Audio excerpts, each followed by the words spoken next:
and let him go. If you only believe, then you will see the glory of the Lord.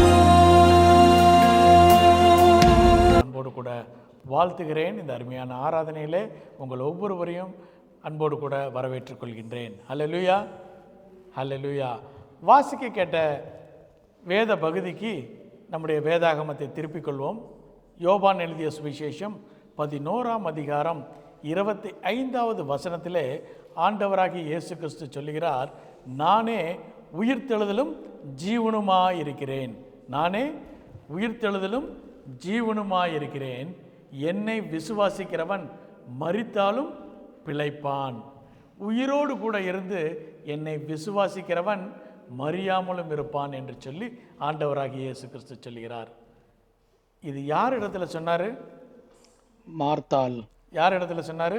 Correct. கிறிஸ்துவுக்கு மிகவும் பிரியமான ஒரு குடும்பம். பெத்தானியா எங்கே இருக்கிறது என்று சொல்லி பார்ப்போம். இந்த ஸ்லைடில் இருக்கும். எருசலேமில் இருந்து 2 மைல் தூரத்தில் இருக்கக்கூடிய இந்த பெத்தானியா என்கின்ற கிராமம். இந்த கிராமத்திற்கு பக்கத்திலே ஒலிவ மலை இருக்கிறது. ஆண்டவராகிய இயேசு கிறிஸ்து எருசலேமுக்கு வருகிற போதெல்லாம் இங்கே இவர்களுடைய இல்லத்தில் தங்கி எருசலேமுக்கு செல்வது வழக்கம். அது மாத்திரமல்ல, அருகிலே இருந்த ஒலிவ மலையிலே ஆண்டவராகிய இயேசு கிறிஸ்து அநேக முறை ஜெபம் பண்ணினார் என்று சொல்லி வேதாகமத்திலே சொல்லப்பட்டிருக்கிறது. சகோதரி மரியாள், சகோதரனுடைய பெயர் லாசரு. இந்த அருமையான ஒரு குடும்பம், மார்த்தாள், மரியாள், லாசரு என்கின்ற அருமையான இந்த குடும்பம் ஆண்டவருக்காக ஊழியம் செய்ய வேண்டும் என்று சொல்லி வாஞ்சையுள்ள குடும்பம். நாமும் அநேக நேரங்களில் குடும்பமாக நீங்களும் நானும் ஊழியம் செய்ய வேண்டும் என்று சொல்லி வாஞ்சிக்கின்றோம். இந்த குடும்பத்தை போல இந்த குடும்பம் கர்த்தருக்காக ஏதாவது செய்ய வேண்டும் என்று சொல்லி மிகவும் வாஞ்சையாக இருந்த ஒரு குடும்பம். இந்த குடும்பத்தோடு கூட நடந்த நிகழ்வுகள் என்ன என்று சொல்லி பார்த்தால், நம்முடைய வேத புஸ்தகத்திலே 4 சுவிசேஷ பகுதிகள் இருக்கிறது. மத்தேயு, மார்க்கு, லூக்கா, யோவான் என்று சொல்லி. ஆனால் இந்த மத்தேயு, மார்க்கு இந்த குடும்பத்தை குறித்து எழுதவில்லை. 2 பேர் தான் எழுதுகிறாங்க. யார் எழுதுகிறா? லூக்காவும் யோவானும் எழுதுகிறார்கள். இந்த 2 சுவிசேஷ பகுதிகளிலே 3 முறை, லூக்கா 1 முறையும் யோவான் 2 முறையும் இந்த குடும்பத்தை குறித்து எழுதுகிறார். இந்த குடும்பத்தோடு கூட ஆண்டவராகிய இயேசு கிறிஸ்துவுக்கு நடந்த சம்பவங்களை நாம் தியானிக்க போகின்றோம். முதலாவதாக லூக்கா எழுதுகிறார். லூக்கா எழுதிய சுவிசேஷம் 10ஆம் அதிகாரம் 38வது வசனத்தை வாசிப்போம். Gospel according to Luke chapter 10 verses 38 onwards. ஒரு கிராமத்திற்கு வந்தார்கள். அந்த கிராமத்தின் பேர் என்ன? பெத்தானியா.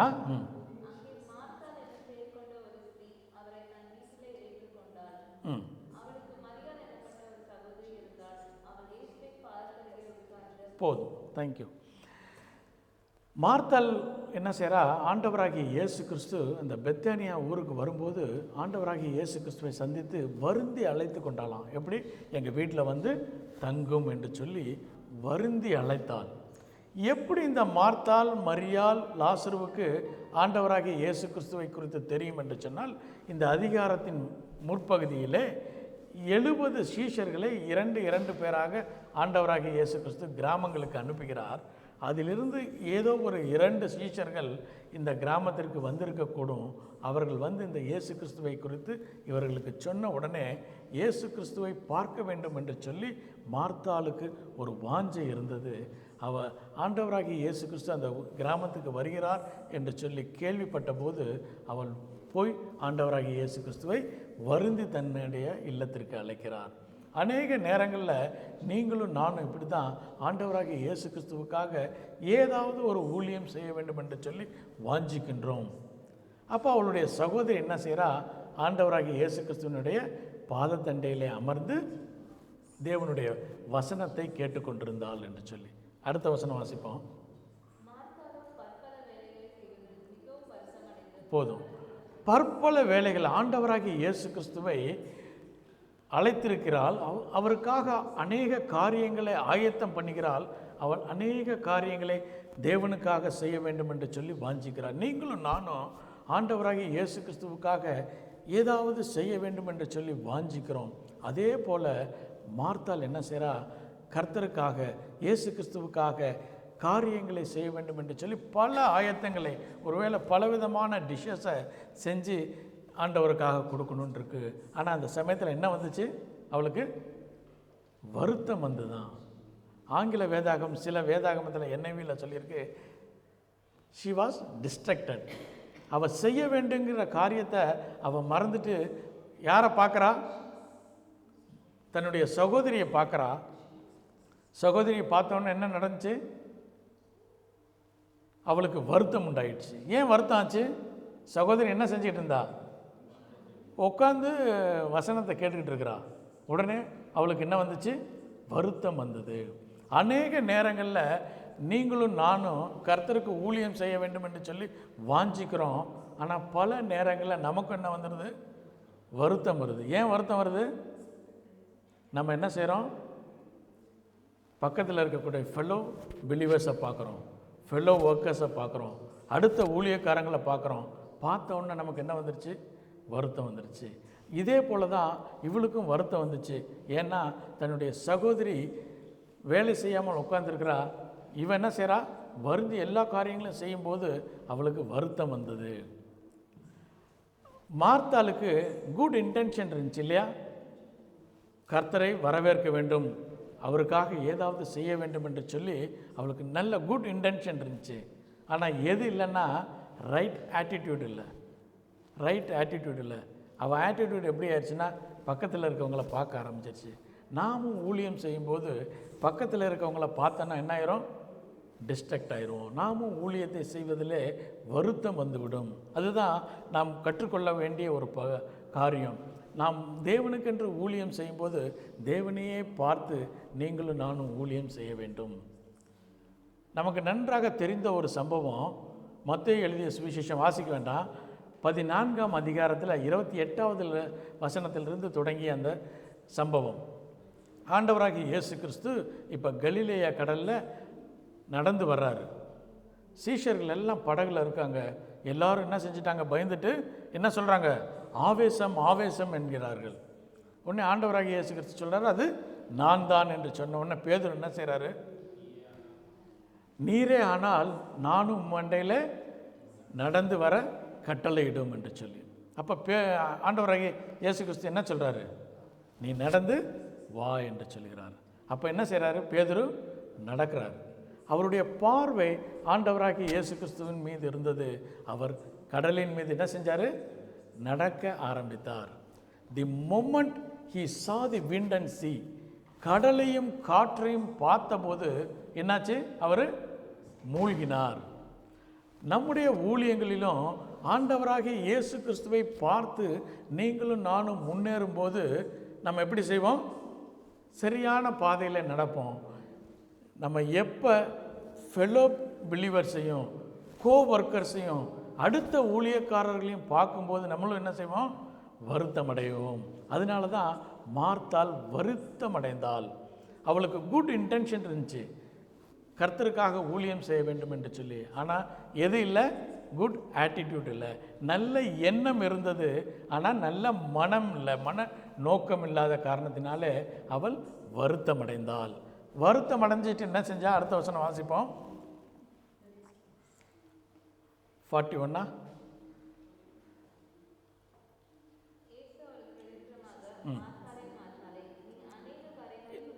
இல்லை, அதுக்கு முந்தின வசனம். சாரி.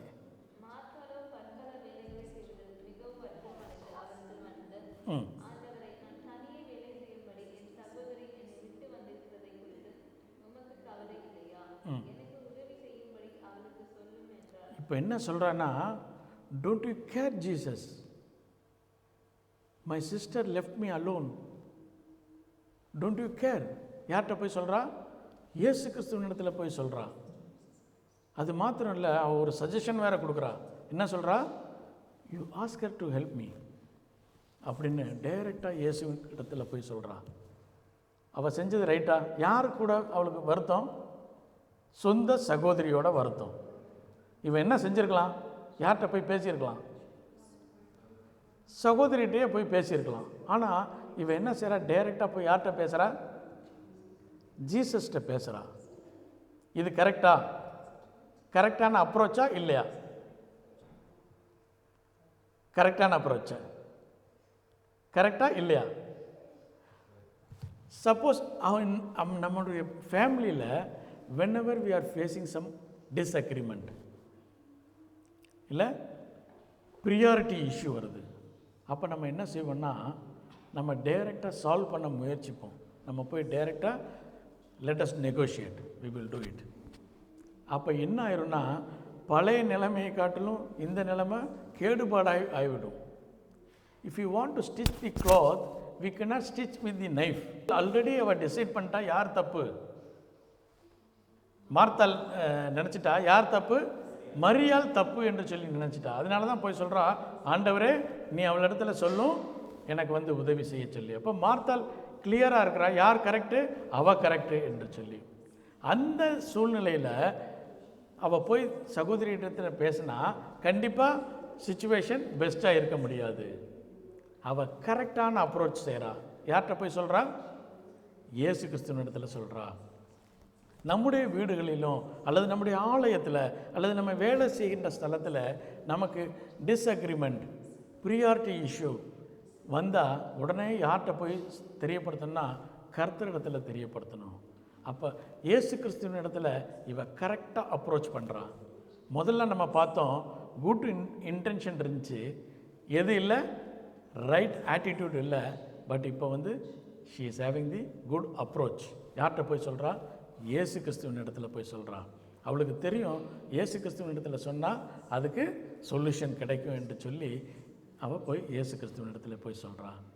நீங்களும் நானும் நம்முடைய பிரச்சனைகளை மனிதர்களிடத்தில் சொல்லாமல் யார்கிட்ட சொல்ல கற்றுக்கொள்ள வேண்டும்? இயேசு கிறிஸ்துவின் இடத்துல சொல்ல கற்றுக்கொள்ள வேண்டும். அப்போ இயேசு கிறிஸ்து கரெக்டாக அந்த காரியத்தை டீல் பண்ணார். இந்த விஷயத்தில் பண்ணாரா இல்லையா? கரெக்டாக பண்ணார். என்ன சொன்னார்? மார்த்தா மார்த்தாள். வாசிப்போமா?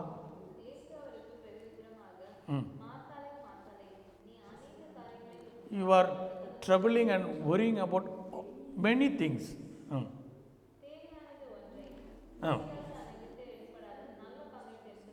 என்று சொன்னால் என்ன சொல்கிறாரு? நீ அநேக காரியங்களை குறித்து நீ கவலைப்படுற, ஒரி பண்ணுற, இதெல்லாம் தேவையில்லாத காரியம். தேவையானது ஒன்றே எடுபடாத நல்ல பங்கை அவள் எடுத்துக்கொண்டாள்.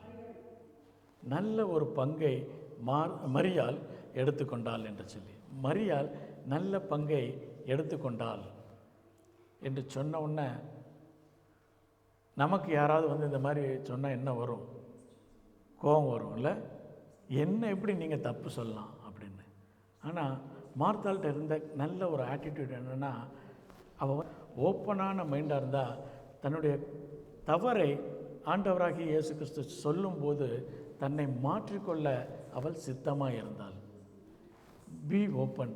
அநேக நேரங்களில் நம்ம நினச்சிருக்கோம் நம்ம தான் ரைட் அப்படின்னு. கர்த்தரிடத்தில் போய் கேட்கும்போது கர்த்தர் சொல்வார், நீ தப்பு என்று சொல்லும்போது அதை நீங்களும் நானும் ஏற்றுக்கொண்டு நீங்களும் நானும் மாற்றிக்கொள்ள நீங்களும் நானும் வாஞ்சை உள்ளவர்களாக இருக்கணும். மார்த்தாளை போல். முதலாவதாக பார்த்தோம், அவளுக்கு குட் இன்டென்ஷன் இருந்துச்சு, ஆனால் ராங் ஆட்டிடியூட் இருந்துச்சு. குட் அப்ரோச் பண்ணால் அவளை கரெக்ட் பண்ணும்போது அவளுடைய ஆட்டிடியூட்டை அவள் கரெக்ட் பண்ணிக்க அவள் ஓப்பன் மைண்டடாக இருந்தா என்று சொல்லி. தொடர்ந்து வாசிப்போமா? முடிஞ்சிருச்சு, அதிகாரம் முடிஞ்சிருச்சு இல்லை? அப்போ எப்படி நீங்கள் சொல்கிறீங்க அவள் ஆட்டிடியூடு அவள் அக்செப்ட் பண்ணா, அவள் சேஞ்ச் பண்ணான்னு எப்படி சொல்கிறோம்? அடுத்த அதிகாரத்தை பார்த்தோம்னா லூக்கா என்ன சொல்கிறாருன்னா, ப்ரியாரிட்டி, அடுத்த ப்ரியாரிட்டிக்கு போயிட்டார். ப்ரேயரை குறித்து சொல்கிறாரு. கர்த்தருக்கு ஊழியம் செய்ய வேண்டுமேயானால் முதல் ப்ரியாரிட்டி வேர்ட் ஆஃப் காட். நம்ம வந்து கர்த்தருடைய பாதத்தில் அமர்ந்து நீங்களும் நானும் தேவனுடைய வசனத்தை நீங்களும் நானும் கேட்பவர்களாக இருக்க வேண்டும். ஏதோ திருச்சபைக்கு சென்றோம் வந்தோம், ஒரு சோஷியல் கேதரிங்காக இல்லாதபடிக்கு அங்கே வார்த்தை சொல்லப்படுகிறதா என்று சொல்லி நீங்களும் நானும் ஆராய்ந்து கொள்ள வேண்டும். அந்த வார்த்தை தான் உங்களையும் என்னையும் சிறப்படுத்தும். அந்த சத்தியமே உங்களையும் என்னையும் விடுவிக்கும். அந்த சத்தியத்திற்கு நீங்களும் நானும் ஒப்பு கொடுக்க வேண்டும். முதலாவதாக சத்தியத்திற்கு நம்முடைய ப்ரியாரிட்டி, செட் அவர் ப்ரியாரிட்டி. தேவனுக்கு ஊழியம் செய்யும்போது முதலாவது ப்ரியாரிட்டி வேர்ட் ஆஃப் காட். அதை கேட்க வேண்டும், அதன்படி நடக்க வேண்டும். அதுக்கு அடுத்த வசனத்தில் லூக்கா சொல்லுகிறார், அடுத்த அதிகாரத்தில் அவர் என்ன சொல்கிறார்? Prayer is also important. சரி, இப்போ நம்ம கேள்விக்கு வரும், அவள் கரெக்ட் ஆயிட்டான்னு எப்படி தெரியும்? அது பார்க்கணுமா இல்லையா? சரி, இப்போ யோவான் எழுதிய சுவிசேஷம் 12ஆம் அதிகாரம் 1, 2, 3 வசனங்களை வாசிப்போமே. யோவான் எழுதிய சுவிசேஷம் 12ஆம் அதிகாரம் 1, 2, 3. இது அவர்களுடைய 3ஆவதாக நடந்த நிகழ்வு. இதை 2ஆவதாக பார்த்துவிட்டு அடுத்த நிகழ்வுக்குள்ளாக செல்வோம். வாசிப்போம்.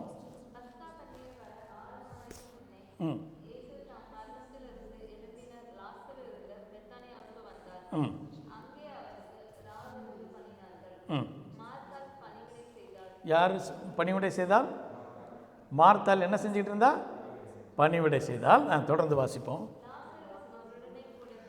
உயிரோடு கூட ஆண்டவராகிய இயேசு கிறிஸ்து எழுப்பின லாசரும் அவர்களோடு கூட பந்திருந்தார்கள்.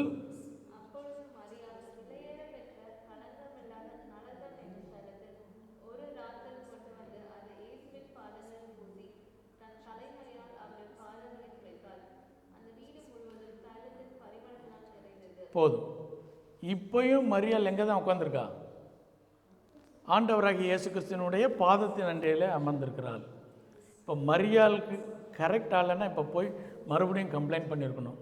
இல்லது இயேசு கிறிஸ்துவன்ட்ட கம்ப்ளைண்ட் பண்ணோம், அவர் கேட்க மாட்டார், இனிமேல் என்ன செய்வோம், நம்மளே டீல் பண்ணுவோம் அப்படின்னு சொல்லி மரியாள்கிட்டையும் சொல்லலை. அவள் புரிந்து கொண்டாள்.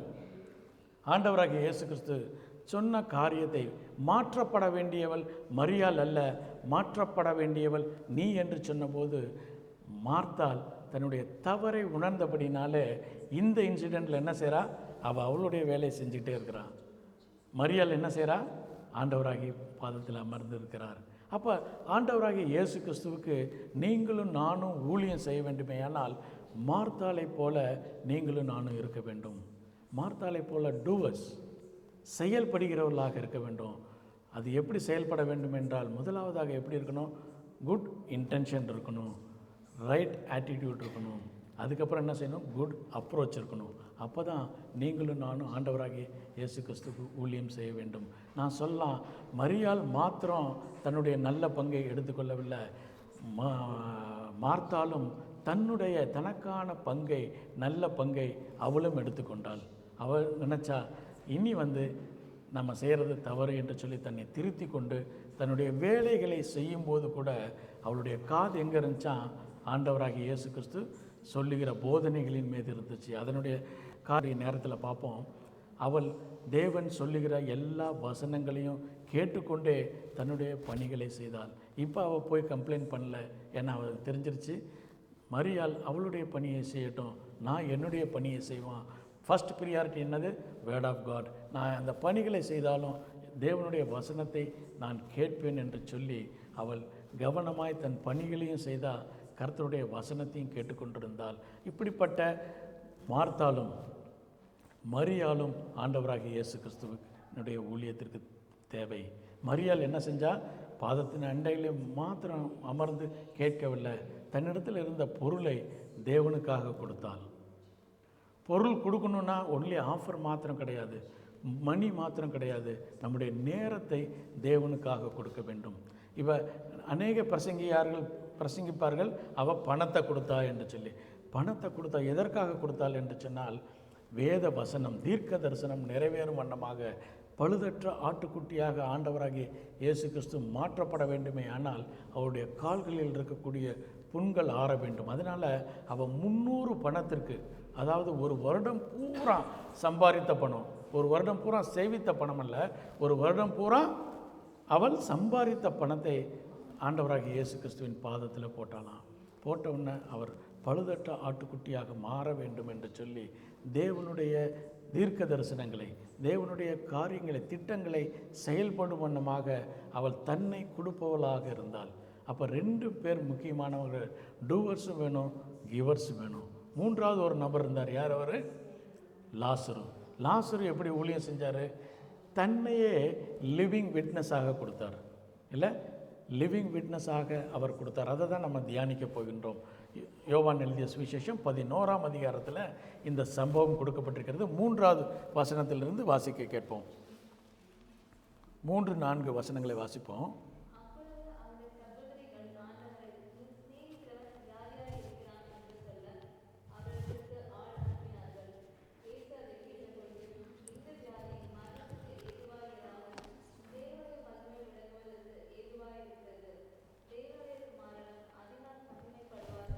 போதும். இப்போ லாசரு என்ன செய்கிறாரு? வியாதியாக இருக்கிறார். வியாதியாக இருக்கும்போது இந்த 2 சகோதரிகள் என்ன செய்கிறாங்க? ஃபஸ்ட்டு என்ன செய்கிறாங்க? கர்த்தருக்கு மெசேஜ் கொடுக்குறாங்க. நீர் சிநேகித்தவன் வியாதியாக இருக்கிறான் என்று சொல்லி கர்த்தருக்கு தெரியப்படுத்துகிறாங்க. கர்த்தர் என்ன சொல்கிறாரு? இயேசு கிறிஸ்து அவன் வியாதி எப்படி இருக்குமா? மரணத்திற்கு ஏதுவாக இல்லாமல் தேவனும் அவருடைய குமாரனும் மகிமைப்படும் வண்ணமாக இருக்கும். அநேக நேரத்தில் நமக்கு வரக்கூடிய பிரச்சனைகள், நமக்கு வரக்கூடிய வியாதிகள் எதுக்காக இருக்குன்னா தேவனை மகிமைப்படுத்தும் வண்ணமாக, ஆண்டவராகிய இயேசு கிறிஸ்துவை மகிமைப்படுத்தும் வண்ணமாக அவைகளை சகித்து கொள்ள வேண்டும். இந்த லாசரு என்ன செய்கிறான்னா அவனுடைய வலிகள், அவனுடைய வேதனைகளை கர்த்தருக்காக சகித்து கொண்டான்.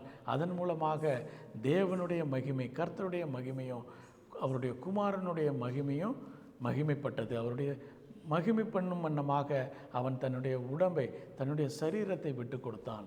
இப்போ என்னாச்சு? ஆண்டவராகிய இயேசு கிறிஸ்து இந்த கேள்வியை கேட்ட உடனே வந்தாரா? வாசிப்போமா அடுத்த வசனம்.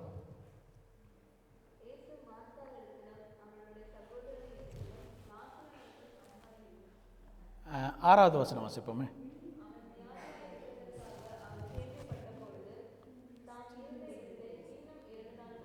இப்போ ஆண்டவராகிய இயேசு கிறிஸ்து என்ன செய்கிறாரு? இந்த செய்தியை கேட்ட உடனே மீண்டும் 2 நாள் அங்கே தங்குகிறார். டிலே. வியாதியாக இருக்கும்போது, கஷ்டங்கள் இருக்கும்போது கர்த்தர் உடனே நமக்கு ஹீல் பண்ணணும் அப்படின்னு நினைக்கிறோம் இல்லையா? There is a delay, divine delay. இந்த டிவைன் டிலே எதுக்குன்னா கர்த்தருடைய நாமத்தை மகிமைப்படுத்துவதற்காக. Divine delay. பல நேரங்களில் நம்முடைய வாழ்க்கையில் இந்த டிவைன் டிலே வரும்போது நீங்களும் நானும் எந்த ஆட்டிடியூடோடு கூட தேவனுடையக்காக காத்திருக்கிறோம். அது ஒரு முக்கியமான ஒரு காரியம். பர்பஸாக ஆண்டவராகிய இயேசு கிறிஸ்து டிவைன் டிலே அவருடைய வாழ்க்கையிலே தருகிறார். அந்த 2 நாளுக்குள்ளாக லாசரு என்ன ஆகிறான்? மரித்து விடுகிறான். மரித்து விட்ட உடனே என்னாச்சு? அவனை கொண்டு போய் அடக்கம் பண்ணி விட்டார்கள். இப்போ எல்லாம் முடிஞ்சிருச்சு. மரித்த உடனே ஆண்டவராகிய இயேசு கிறிஸ்துவுக்கு தெரியப்படுத்தினாங்களா? தெரியப்படுத்தலை இல்லை, தெரியப்படுத்தவே இல்லை. வியாதியாக இருந்தான்னு தெரியப்படுத்தினாங்க. மரித்தவுடனே அப்பா மரிச்சிட்டான்ப்பா அப்படின்னு சொல்லணுமா இல்லையா? சொல்லவே இல்லை. ஏன்னா அவங்க நினச்சிட்டாங்க இனி ஆண்டவராகிய இயேசு கிறிஸ்து ஒரு பிரயோஜனமும் இல்லை. பல நேரங்களில் நீங்களும் நானும் வாழ்க்கையில் செய்யக்கூடிய காரியங்கள் டிலே ஆகும்போது இனி கடவுளால் செயல்பட முடியாது. இனி என்ன செய்ய முடியும்? எல்லாமே முடிஞ்சு போச்சு. ஆனால் முடிவு நம்ம தான் நினச்சிருக்கோமே ஒழிய கர்த்தரால் அல்ல. கர்த்தரால் எந்த சூழ்நிலையிலும் அவரால் செயல்பட முடியும். அவருக்கு காத்திருக்கும்போது அவரால் எந்த சூழ்நிலையிலும் அந்த சூழ்நிலையை மாற்ற முடியும். அந்த டிவைன் டிலேயில் அவங்க காத்திருக்கல, எல்லாம் முடிஞ்சிருச்சு. அவரை அடக்கம் பண்ணிட்டாங்க. அடக்கம் பண்ணும்போது ஆண்டவராகிய இயேசு கிறிஸ்து இப்போ அந்த ஊருக்கு ஊருக்குள்ளே போல அந்த கல்லறையின் அருகிலே நின்று கொண்டிருக்கிறார். இப்போ மார்த்தாள் இந்த செய்தியை கேட்ட உடனே ஆண்டவராகிய இயேசு கிறிஸ்து மீண்டுமாக பெத்தானியாவுக்கு வந்திருக்கிறார் என்று கேட்டபோது மார்த்தாள் என்ன செய்கிறா? வேகமாக ஓடுறா. ஓடி போய் ஆண்டவராகிய இயேசு கிறிஸ்துவை பார்த்தவொன்னே ஒரு கேள்வி கேட்குறாரு.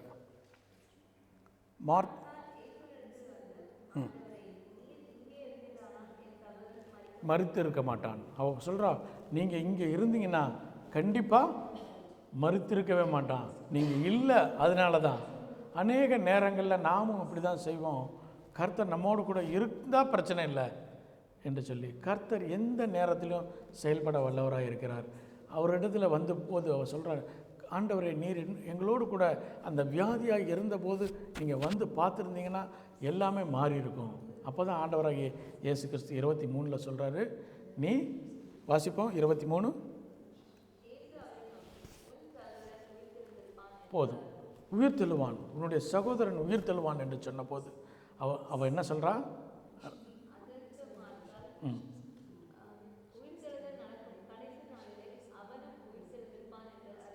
அறிந்திருக்கிறேன். இப்போ அவளுடைய வேர்ட் ஆஃப் நாலேஜை சொல்கிறா.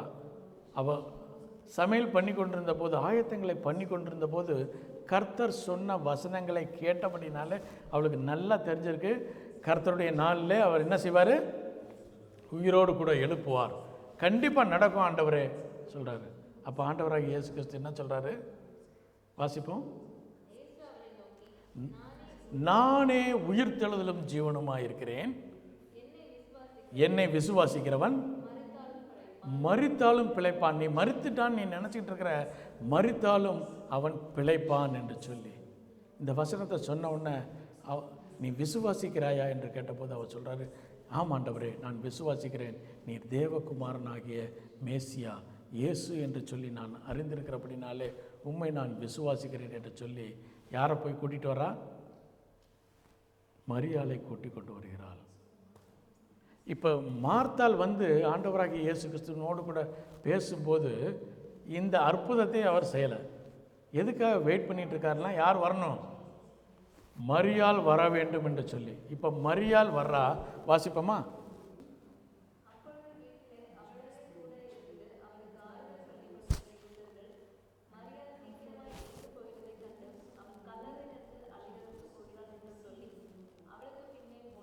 பின்னே போனார்கள். இப்போ மார்த்தாள் வீட்டிலிருந்து கிளம்பி வரும்போது மற்ற யூதர்கள்லாம் என்ன செஞ்சாங்க? மரியாளோடு கூட தங்கியிருந்தார்கள். இந்த மரியாளுக்கு ஒரு நல்ல ஒரு ஹேபிட் என்னென்னா, மக்களை சேர்த்து தன்னிடத்தில் வைத்து கொள்வது. இப்போ மார்த்தாலும் மரியாளும் ரெண்டு பேரும் அழுதுகிட்டு இருக்கிறாங்க. மார்த்தாள் இயேசு வந்து விட்டார் என்று கேட்டுக்கொண்டு கிளம்பி போனால், அப்போ யூதர்கள் யாரும் வரல. இப்போ மரியாள் கிளம்புறா. உடனே யூதர்கள்லாம் என்ன செய்கிறாங்க? பின்னாடியே வர்றாங்க. நம்ம திருச்சபையில் பார்த்தா சில பேர் எல்லாத்தையும் அரவணைச்சு எல்லாத்துக்கூடையும் நட்பாக இருப்பாங்க. இப்படிப்பட்ட மனிதர்களும் ஆண்டவராக இயேசு கிறிஸ்துக்கு வேணும். ஏன்னா இந்த மரியாள் வந்தால் தான் இந்த அற்புதத்தை செய்ய முடியும். ஏன்னா மரியாள் வந்தால் தான் அவள் கூட யூதர்கள் எல்லாரும் வருவார்கள், பெத்தானியா ஊர் யாவரும் வருவார்கள் என்று சொல்லி ஆண்டவராக இயேசு கிறிஸ்து வெயிட் பண்ணிகிட்டு இருக்கிறார். இப்போ மரியாள் வர்றா. தொடர்ந்து வாசிப்போம்.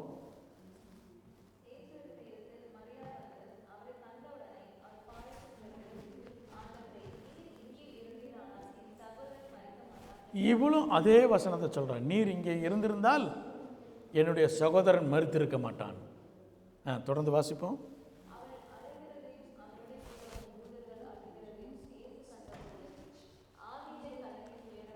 அடைந்தார். போதும். ஆவியிலே துயரமடைந்து கலங்கினார் என்று சொல்லி வேதாகமத்தில் என்டையர் பைபிளில் சின்ன வசனம் எதுனா 35வது வசனம். என்ன வசனம்? இயேசு கண்ணீர் விட்டார். இருக்கிறதுலே சின்ன வசனம் இயேசு கண்ணீர் விட்டார் என்கின்ற வசனம் தான். எபிரேய பாஷையில் ஒரே ஒரு வார்த்தை தான் இருக்குது. தமிழ்லையும் ஆங்கிலத்திலும் 2 வார்த்தைகள் இருக்குது. இயேசு கண்ணீர் விட்டார் என்று சொல்லி. எனக்கு ஒரு ஆச்சரியம், ஆண்டவராகி இயேசு கிறிஸ்துவுக்கு தெரியும் இன்னொரு 10 மினிட்ஸ் 15 மினிட்ஸ் ½ அன் ஹவரில் என்ன ஆக போகிறான்? லாசரு உயிரோடு கூட எழுந்திருப்பான்னு நல்லா தெரியும் அவருக்கு. ஏன் அவர் போய் அழுகணும்? ஏனென்று சொன்னால், மனிதர்களாகிய நீங்களும் நானும் அழும்போது நம்மோடு கூட அழுகிற தேவன் ஒருவர் இருக்கிறார். Whenever we are crying, we have an awesome God who is also crying along with you. Whenever you are weeping, you have a wonderful God who is weeping along with you. நம்மோடு கூட அழுகிற தேவன், நம்மோடு கூட கண்ணீர் விடுகிற தேவன் நம்மோடு கூட இருக்கிறார். நம்ம நினைக்கிறோம் நம்ம தனியாயிட்டோன்னு. இல்லை, தேவன் நம்மோடு கூட இருக்கிறார். அவர் நம்மோடு சேர்ந்து அழுபவரும் கண்ணீர் விடுவர் மாத்திரமல்ல, காரியங்களை மாற்றுகிறவர். இப்போ என்ன செய்கிறாரு? அவர் அழுது முடித்த உடனே அடுத்த வசனத்தை வாசிப்போம்.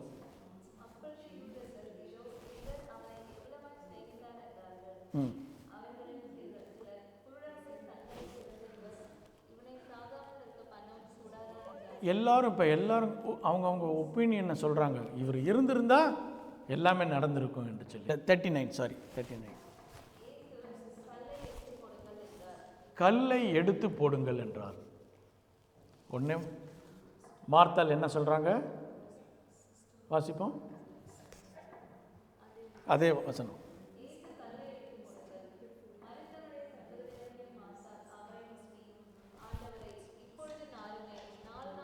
நாலு நாள் ஆயிற்றே. கண்டிப்பாக சரீரம் 4 நாள் ஆயிடுச்சுன்னா என்ன ஆகும்? நாரதான் செய்யும். அது லாசருடைய சரீரமாக இருந்தாலும் சரி, யார் சரீரமாக இருந்தாலும் 4 நாள் ஆயிடுச்சுன்னா சரீரம் என்ன ஆயிரும்? நார ஆரம்பிச்சிடும். இப்போ நாரி தான் இருக்கும்.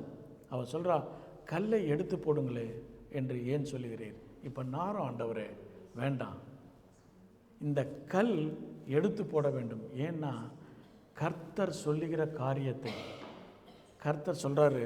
எந்த வசனம்னா 43 வாசிங்க. லாசருவே வெளியே வா என்று உரத்த சத்தமாய் சொன்னார். இந்த உரத்த சத்தம் என்பதற்கு கிரேக்க பதத்திலே லிஷ்மா என்று எழுதப்பட்டிருக்கிறது. அது உரத்த சத்தமாய் கூப்பிட்டாராம். இதே வசனம் எங்கே இருக்குன்னா 1 தெசலோனிக்கர் வாசிப்போம். 1 தெசலோனிக்கர் 4ஆம் அதிகாரம் 16வது வசனத்தில் இருக்கு. 1 தெசலோனிக்கர்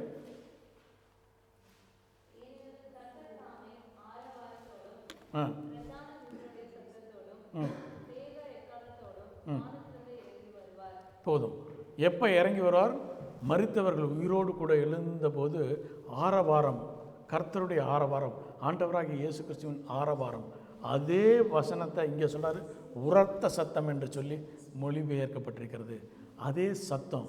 இந்த சத்தத்தை லாசரு கேட்டவுடனே மரித்து அழுகிப்போன உடம்புகள் மீண்டுமாக உயிர் பெற்றது. இது நம்முடைய உயிர்த்தெழுதலுக்கு முன்னோட்டமாக நடந்த ஒரு நிகழ்வு.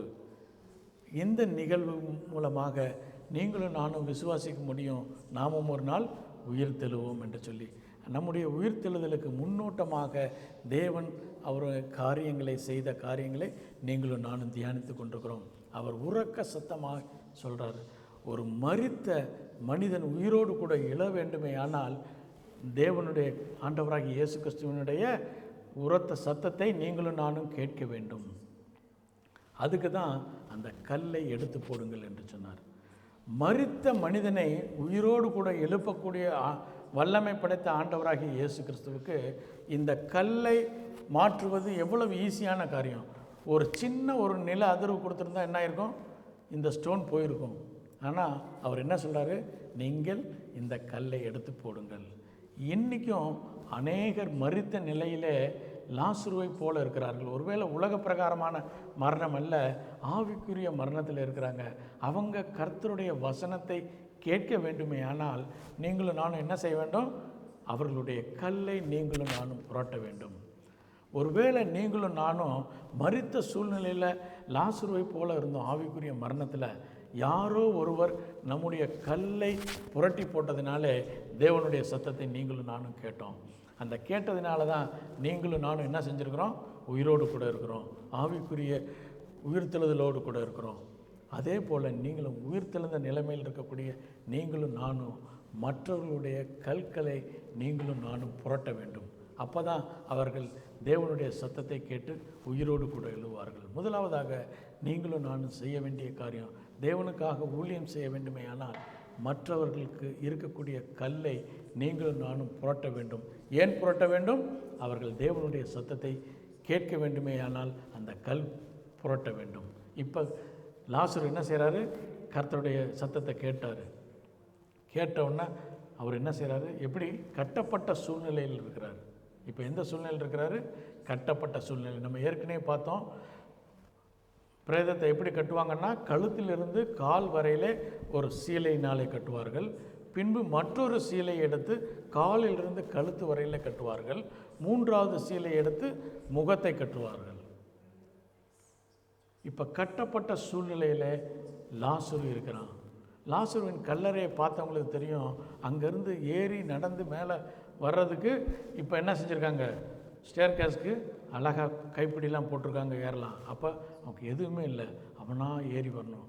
ரெண்டாவது, எது வழிங்கிறது மூஞ்ச மூடி இருக்கிறதுனால அவனுக்கு தெரியவே தெரியாது, சத்தத்தை கேட்டுக்கிட்டே தான் வரணும், கேட்டே வந்திருப்பான். அப்போ காலும் கட்டியிருக்கு, அந்த கால் ஒரு வேளை தளர்ந்துருக்கக்கூடும். அப்போ அதனால தான் நடந்திருக்க முடியும், இல்லைன்னா நடந்திருக்க முடியாது. நடந்து வெளியில் வந்துட்டான். வந்தவொடனே ஆண்டவராக இயேசு கிறிஸ்து சொல்கிறார், இப்போ அவனுடைய கட்டுகளை அவிழுங்கள். அநேக நேரங்களில் தேவனுடைய வசனத்தை கேட்டு உயிர்த்தெழுதலுக்குள்ளாக இருக்கக்கூடிய அநேகர் கட்டுகளுக்குள்ளாக இருக்கிறாங்க. உலகத்தின் கட்டுகள், மனிதர்களுடைய கட்டுகள், நண்பர்களுடைய கட்டுகள், ஏதோ ஒரு கட்டுகளில் இருக்காங்க. அவர்களுடைய கட்டுகளை நீங்களும் நானும் அவிழ்க்க வேண்டும். அது கர்த்தர் செய்ய மாட்டார். யார் தான் செய்யணும்? நீங்களும் நானும் தான் செய்ய வேண்டும். ஆண்டவராகிய இயேசு கிறிஸ்து இவ்வளோ பெரிய மரித்தவனை உயிரோடு கூட எழுப்பினவர் இந்த கல்லை மாற்றியிருக்கலாம், இந்த கட்டுகளையும் அவிழ்த்து விட்டுருக்கலாம். ஆனால் கர்த்தர் என்ன செய்கிறாருன்னா, அந்த காரியத்தை நீங்களும் நானும் செய்ய வேண்டும் என்று சொல்லி. மேஜிஷியனுக்கும் ஜீசஸ் செஞ்ச ஒன்றுக்கும் என்ன வித்தியாசம்னா, மேஜிஷியன் என்ன செய்வார்னா தானாக செய்வார். ஆனால் ஆண்டவராகிய இயேசு கிறிஸ்து எப்பப்பெல்லாம் அற்புதம் செஞ்சாரோ அப்போல்லாம் மனிதர்களை சேர்த்து கொண்டார். நீங்களும் என்னோடு கூட செய்யுங்க. இல்லை, முதல் அற்புதம் என்ன செஞ்சார்? யோவான் 2ஆம் அதிகாரத்தில் கானா ஒரு கல்யாணத்தில் ஒரு கற்சாடியை வச்சுருக்காரு. தண்ணீரை திராட்சரசமாய் மாற்றினவருக்கு ஒரே வார்த்தையில் இந்த கற்சாடி திராட்சரசம் நிறைய கிடவுதுன்னு சொல்லியிருந்தால் நிறைஞ்சிருக்கும். நிறைஞ்சிருக்குமா? நிறைஞ்சிருக்காதா? கண்டிப்பாக நிறைஞ்சிருக்கும். ஆனால் அவர் என்ன சொல்கிறாரு? நீங்கள் தண்ணியை நிரப்புங்க. தண்ணியை உங்களால் நிரப்ப முடியும், ஆனால் உங்களால் தண்ணீரை திராட்சரசமாக மாற்ற முடியாது. நான் அதை செய்கிறேன், உங்களால் முடியாததை நான் செய்கிறேன், உங்களால் முடிந்ததை நீங்கள் செய்யுங்கள் என்று சொல்லுகிறார். கர்த்தருக்கு ஊழியம் செய்ய வேண்டுமே ஆனால் நம்ம எப்படி இருக்கணும்? டூவர்ஸாக, மார்த்தாளை போல செயல்படுகிறவர்களாக, மரியாளை போல கொடுப்பவர்களாக, நேரத்தை கொடுப்பவர்களாக, தேவனுடைய சித்தத்தை செய்கிறவர்களாக. மூன்றாவதாக லிவிங் விட்னஸ். இந்த லாசருவை போல நீங்கள் நானும் லிவிங் விட்னஸாக மாற வேண்டுமே ஆனால் நீங்கள் இந்த காரியத்தை செய்ய வேண்டும். மற்றவர்களுடைய கல்களை அகற்ற வேண்டும், மற்றவர்களுடைய கட்டுகளை அவிழ்க்க வேண்டும். இப்போ கடைசியாக 12ஆம் அதிகாரம் யோவான் 12:10-11 வாசிப்போம். யோவான் எழுதிய சுவிசேஷம் 12ஆம் அதிகாரம் 10வது வசனம் 11வது வசனத்தை வாசிப்போம். லாசருவின் நிமித்தமாக அநேக யூதர்கள் இயேசுவின் இடத்திலே விசுவாசமானார்கள், ஆலோசனை பண்ணார்கள். ஏன்னா இவன் லிவிங் விட்னஸ் ஆன உடனே பிரதான ஆசாரியர் என்ன சொல்றாரு? இவரை கொலை செய்ய வேண்டும் என்று சொல்லி. லிவிங் விட்னஸ் ஆன உடனே அநேகர் அவர்கள் இயேசுவின் இடத்துல திரும்பினார்கள், அநேகர் விசுவாசமானார்கள். நீங்களும் நானும் லிவிங் விட்னஸாக மாறும்போது தான் அநேகர் இயேசுவை விசுவாசிப்பார்கள். அது மாத்திரம் இல்லை, நீங்களும் நானும் அநேகரை லிவிங் விட்னஸாக மாற்றும்போது அநேகர் இயேசு கிறிஸ்துவை அறிந்து கொள்வார்கள். அது மாத்திரம் இல்லை, இப்போ லாசருவினுடைய லைஃபே ஒரு பெரிய த்ரெட்குள்ளாக வந்துருச்சு. அதனால் என்ன செய்கிறாரு? இனிமேல் அங்கே வாழ முடியாதுன்ட்டு அவருடைய குடும்பம் 2 சகோதரிகளும் எங்கே போகிறாங்க? சீப்ரு தீவு, சைப்ரஸ் போய் அந்த இடத்துல தங்கி தேவனுடைய ஊழியத்தை செய்தார்கள். அது வேதாகமத்தில் இல்லை, ஆதி திருச்சபையின் வரலாறுல இருக்குது. அவர்கள் சீப்ரு தீவிலே சென்று அவர்கள் பேராயராக இருந்து இந்த லாசரு மரித்தான் அவருடைய கல்லறை இன்றும் சீப்ரு தீவிலே இருக்கிறது. அப்படியாக தேவனுக்கு லிவிங் விட்னஸாக மாறினார்கள். இந்த குடும்பத்தை பார்க்குறோம், 3 நபர்களை பார்த்தோம். ஒன்று மார்த்தாள், அவள் எப்படி இருந்தால்? டூவர், செயல்படுகிறவளாக இருந்தால். தவறுகளை சொல்லும்போது அவள் தன்னை திருத்தி கொண்டு தேவனுக்கு ஊழியம் செய்தார். 2வதாக மரியாள் என்ன செஞ்சால்? தேவனுக்காக கொடுப்பவராக இருந்தால். 3வதாக லாசரு லிவிங் விட்னஸாக இருந்தால், தேவனுக்கு ஊழியம் செய்ய வேண்டும் என்று வாஞ்சையுள்ள குடும்பம். அப்படிப்பட்ட குடும்பங்களை தேவன் இன்றும் நோக்கமாக இருக்கிறார். யார் எனக்காக குடும்பமாக ஊழியம் செய்வார்கள் என்று சொல்லி நீங்களும் நானும் அதற்கு ஒப்பு கொடுக்கும்போது உங்களையும் என்னையும் இந்த மார்த்தாள், மரியாள், லாசருவை போல நம்முடைய குடும்பத்தையும் தேவன் எடுத்து பயன்படுத்த முடியும். தேவன் பார்த்து கொண்டிருப்பது டிசைபிள் வேணும் என்று சொல்லி, டிவோட்டிஸ் அல்ல. டிவோட்டிஸ்னால் என்னென்னா தேவனை விசுவாசிப்பார்கள். சர்ச்சில் வந்தோன்னு கைகளை தூக்கி என்ன செய்வாங்க? ஹல்லேலூயா. சி கார்டிலேருந்து ஜி கார்டுன்னு நினைக்கிறேன் கடைசி, அது வரைக்கும் எல்லாரும் சொல்லுவாங்க ஹல்லேலூயா. வேதாகமத்தில் அல்லேலூயா என்று சொல்லி புதிய ஏற்பாட்டில் எந்த மனிதரும் சொல்லலை, இயேசு கிறிஸ்துவும் சொல்லலை, சீஷர்களும் சொல்லலை, பவுலும் சொல்ல, யாருமே சொல்ல, தீமோத்தியும் சொல்ல, யாருமே சொல்ல. கடைசியாக வெளிப்படுத்துதலில் சொல்லியிருக்காங்க. அதுவும் யார் சொல்லியிருக்காங்கன்னா தூதர்கள் சொல்லியிருக்காங்க அல்லேலூயா. அப்போ அல்லேலூயா என்ற வார்த்தைகளினாலே அல்ல, இயேசு கிறிஸ்துவும் சீஷர்களும் தன்னுடைய வாழ்க்கையிலே அல்லேலூயா என்று சொன்னார்கள். நம்ம என்ன செய்யணும்? நம்முடைய வாழ்க்கையிலே தேவனுக்கு அல்லேலூயா சொல்ல வேண்டும். நீங்களும் நானும் வெறும் வாயினாலே அல்ல, நம்முடைய வாழ்க்கை நடமாடும் நிருபமாக ஒரு லிவிங் விட்னஸாக மாற வேண்டும் என்று சொல்லி தேவன் விரும்புகிறார். இருந்த இடத்துல முடிந்தவர்கள் எழுந்து நிற்போமா? முடிந்தவர்கள் எழுந்து நிற்போம். தேவனுடைய சமூகத்தில் உங்களையும் என்னையும் குடும்பமாக நாம் ஒப்பு கொடுக்க போகின்றோம். கர்த்தாவே, இந்த அருமையான மாலை வேளையிலே மார்த்தாள், மரியாள், லாசருவின் குடும்பத்தை குறித்து நாங்கள் தியானித்தோம். ஆண்டவரே, இந்த வேளையிலும் தகப்பனே, இப்படிப்பட்ட குடும்பமாக என்னையும் எங்கள் குடும்பத்தையும் எங்களுடைய திருச்சபையும் மாற்றும் ஆண்டவரே. நாங்கள் நடமாடும் நிருபங்களாக, லிவிங் விட்னஸாக மாற வேண்டும் ஆண்டவரே. தகப்பனே, எங்களுடைய வாழ்க்கையிலே ஏதாவது குற்றங்கள், குறைகள், உமக்கு பிரியமில்லாத காரியங்கள் ஏதாவது இருக்குமே ஆனால் தயவாய் நீர் எங்களுக்கு சொல்லும் ஆண்டவரே. இந்த மார்த்தாளை போல தகப்பனே, எங்களிடத்துல ஒருவேளை குட் இன்டென்ஷன் இருக்கலாம், ராங் ஆட்டிடியூட் இருக்குமே ஆனால் அதை நாங்கள் உங்களுடைய கருத்தில் ஒப்புக் கொடுக்குறோம். அதை மாற்ற எங்களுக்கு உதவி செய்யும் ஆண்டவரே. எங்களுடைய வாழ்க்கையில் இந்த மார்த்தாளை போல தகப்பனே நல்ல அப்ரோச் பண்ண எங்களுக்கு கற்றுத்தாரும் ஆண்டவரே. அதன் மூலமாக உம்முடைய நாமத்தை மகிமைப்படுத்த எங்கள் ஒவ்வொருவருக்கும் கிருபை பாராட்டும் என்று சொல்லி உம்முடைய கரத்தில் தாழ்த்தி ஒப்புக் கொடுக்குறோம். குடும்பமாக நாங்கள் உமக்காக ஊழியம் செய்ய, அநேக மனிதர்களுடைய கல்களை நாங்கள் புரட்டி போட, அதன் மூலமாக உம்முடைய வசனத்தை அவர்கள் கேட்டு தகப்பனே மரணத்துக்கு அவர்கள் தப்பித்து கொள்ள நாங்கள் உதவ எங்கள் ஒவ்வொருவரையும் எடுத்து பயன்படுத்தும். இந்த நாளிலும் தகப்பனே, திருச்சபையிலே உயிர் தெழுந்த பிள்ளைகளாக இருக்கக்கூடிய பிள்ளைகள் அநேகர் கட்டுகளோடு கூட இருக்கக்கூடிய காரியங்களை நாங்கள் காண்கிறோம். அவருடைய கட்டுகளை நாங்கள் அவிழ்த்து அவர்களை விடுதலையாக்க என்னையும் எங்களையும் எடுத்து பயன்படுத்தும் என்று சொல்லி உம்முடைய சமூகத்தில் ஒப்பு கொடுத்து ஜெபிக்கிறோம். தகப்பனே, நீர் எங்கள் ஒவ்வொருவரையும் எடுத்து ஊழியக்காரனாக, ஊழியக்காரியாக மாற்றும் என்று சொல்லி உம்முடைய கரத்தில் ஒப்பு கொடுத்து ஜெபிக்கிறோம். நாங்கள் மாத்திரம் பரலோகத்துக்கு வருவது முக்கியமல்ல ஆண்டவரே, எங்களோடு கூட ஒரு கூட்ட ஜனங்களை ஆயத்தம் பண்ணி உம்முடைய கரத்தில் கொண்டு வந்து சேர்க்க எங்கள் ஒவ்வொருவருக்கும் கிருபை பாராட்டும். எல்லா துதி கன மகிமை உமக்கே செலுத்துகிறோம். இயேசுவின் மூலம் ஜெபம் கேளும் ஜீவனுள்ள நல்ல பிதாவே, ஆமேன்.